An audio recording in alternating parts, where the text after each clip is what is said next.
Assalamualaikum warahmatullahi wabarakatuh. Halo teman-teman, perkenalkan nama saya Priscilla Cahaya Dewi, NIM 857525371 dari Pokjar Kaptapang, UPBJJ Bandung, Universitas Terbuka.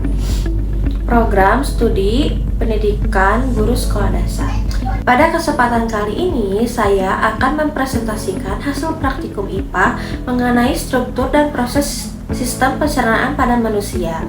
Praktikum ini dilakukan untuk memahami urutan organ-organ pencernaan manusia beserta fungsi masing-masing organ dalam proses mencerna makanan.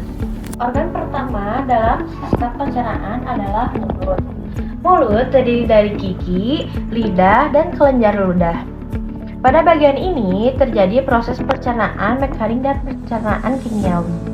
Gigi berfungsi untuk memotong, mengunyah, dan menghancurkan makanan menjadi bagian yang lebih kecil sehingga dapat mudah ditelan. Lidah berfungsi membantu mengatur posisi makanan dan mendorong makanan menuju kerongkongan saat proses menelan. Sedangkan kelenjar ludah menghasilkan air liur yang mengandung enzim amilase. Enzim ini berfungsi membantu memecah karbohidrat menjadi zat yang lebih sederhana. Setelah masuk ke mulut, makanan masuk ke faring dan kerongkongan atau esofagus. Faring merupakan saluran pendek yang menghubungkan rongga mulut dengan kerongkongan. Sedangkan kerongkongan merupakan saluran otot yang berfungsi menyalurkan makanan menuju lambung. Pada bagian ini terjadi gerakan peristaltik, yaitu gerakan otot yang mendorong makanan secara perlahan menuju lambung.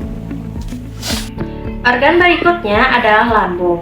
Lambung berfungsi untuk menampung dan mengaduk makanan sehingga makanan tercampur dengan asam lambung dan enzim pencernaan. Asam lambung membantu membunuh kuman yang masuk bersama makanan, sedangkan enzim pepsi membantu mencerna protein. Di dalam lambung, makanan diubah menjadi bentuk semi cair yang disebut chymus atau bubur makanan. Setelah dari lambung, makanan menuju ke dalam usus halus. Usus halus terdiri dari 3 bagian, yaitu ada usus 12 jari, jejunum, dan ileum. Pada usus 12 jari terjadi proses pencernaan kimiawi yang dibantu oleh enzim dari pankreas dan cairan empedu dari hati. Selanjutnya, pada jejunum dan ileum terjadi proses penyerapan zat-zat makanan seperti karbohidrat, protein, lemak, vitamin, dan mineral ke dalam aliran darah.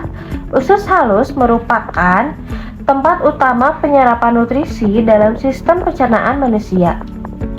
Kemudian, sisa makanan yang tidak diserap akan masuk ke usus besar. Usus besar terdiri dari sektum, kolon, dan rektum. Fungsi utama usus besar yaitu menyerap air dan mineral dari sisa makanan serta membantu pembentukan feses. Pada bagian ini juga terdapat bakteri baik yang membantu proses fermentasi sisa makanan tertentu. Bagian terakhir pada sistem pencernaan adalah rektum dan anus. Rektum berfungsi sebagai tempat penyimpanan sementara feses sebelum dikeluarkan tubuh. Sedangkan anus berfungsi mengatur proses pengeluaran feses melalui otot sphincter. Berdasarkan praktikum yang telah dilakukan, dapat disimpulkan bahwa sistem pencernaan manusia terdiri dari beberapa organ yang bekerja secara berurutan, yaitu ada mulut, kerongkongan, lambung, usus halus, usus besar, rektum, dan anus. Setiap organ memiliki fungsi yang berbeda dalam proses pencernaan makanan, mulai dari penghancuran makanan, mencerna zat makanan, menyerap nutrisi, hingga membuang sisa makanan yang tidak dibutuhkan tubuh. Melalui praktikum ini dapat dipahami bahwa sistem pencernaan memiliki peranan yang sangat penting dalam menjaga kelangsungan fungsi tubuh manusia. Demikian presentasi hasil praktikum IPA mengenai struktur dan proses sistem pencernaan pada manusia. Saya mengucapkan terima kasih atas perhatian. Mohon maaf apabila terdapat kekurangan dalam pelaksanaan maupun penyampaian praktikum ini. Wassalamualaikum warahmatullahi wabarakatuh.